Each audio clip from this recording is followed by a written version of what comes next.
আসসালামু আলাইকুম। আজ শুক্রবার, তো রান্না করব পোলাও মাংস।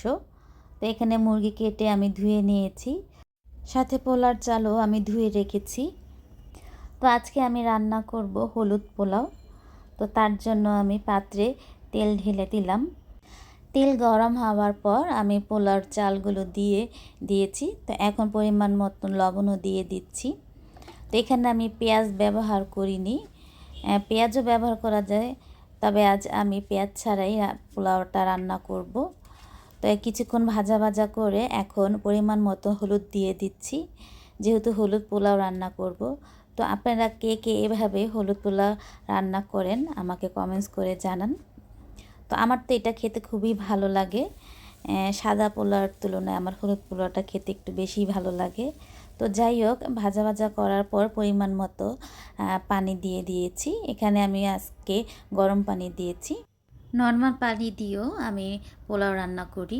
এই তো পানিটা একটু শুকিয়ে আসছে, তো কিছু কাঁচামরিচও দিয়ে দিলাম।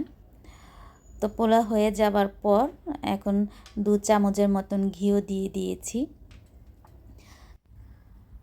তো এখন নাড়াচাড়া করে ভাপে রেখে দেব। মোটামুটি আমার পোলাওটা হয়ে গেছে, জাস্ট কিছুক্ষণ নাড়াচাড়া করে নেব। তো এদিকে আমি পাশের চুলায় মাংস রান্নাটাও করে নিয়েছি।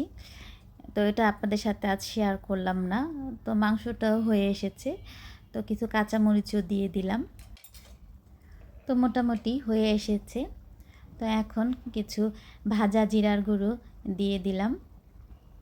তো সাথে আবার আমি গরম মশলার গুঁড়ো দিচ্ছি। তো মাঝে মাঝে দুটো দেই, মাঝে মাঝে একটা দেই। এখানে আমি রাঁধুনি গরম মশলাটা ইউজ করেছি। আজকের জন্য এখানে আমার রান্না বান্না শেষ। তো আজকের হলুদ পোলাওয়ের রেসিপিটা আপনাদের কাছে কেমন লেগেছে তা আমাকে কমেন্টস করে জানাবেন। তো আজকের জন্য আল্লাহ হাফেজ।